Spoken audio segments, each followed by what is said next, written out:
vous rentrez même dans les églises, les femmes sont plus nombreuses que les hommes. Mais maintenant, si un homme prenait une seule femme, où iront les restes des femmes?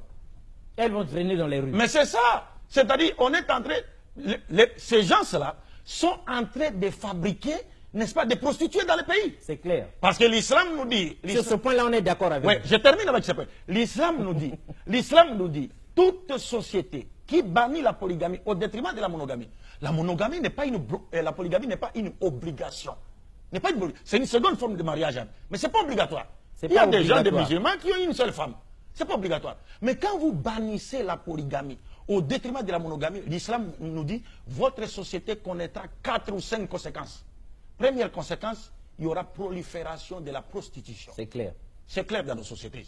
Chez nous, là-bas à Kinshasa, vous pouvez passer dans la rue comme ça, une femme vous appelle. Papa, on m'a la poundate.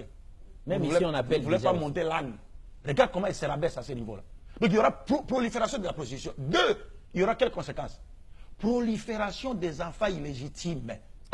Nés hors mariage.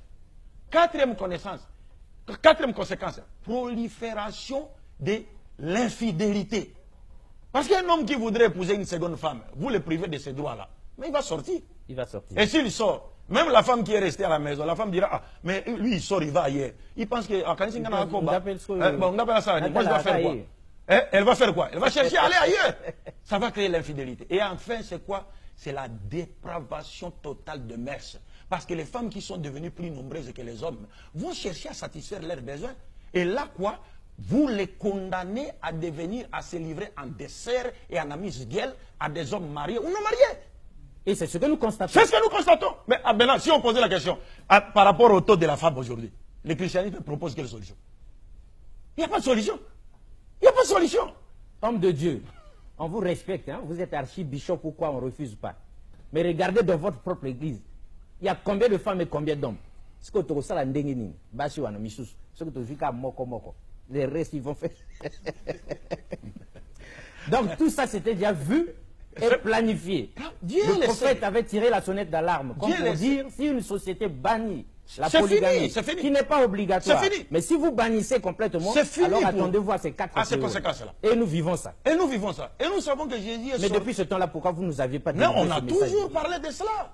Et nous disons que Jésus lui-même... Mais les hommes de Dieu doivent changer. Nous, on peut avoir 3, 4, 5 sœurs en plus, ça fait quoi? Oui. Monsieur Bongo, Jésus-Christ lui-même, que la paix de Dieu soit sur lui, est sorti de la descendance d'un homme polygame. Jacob a épousé 4 femmes. Oui, il a épousé la grande sœur de sa femme Rachel, la servante de la grande, la servante de la petite. Les 12 tribus d'Israël sont sorties de ces 4 femmes. Mais on ne nous a pas dit ça à l'église.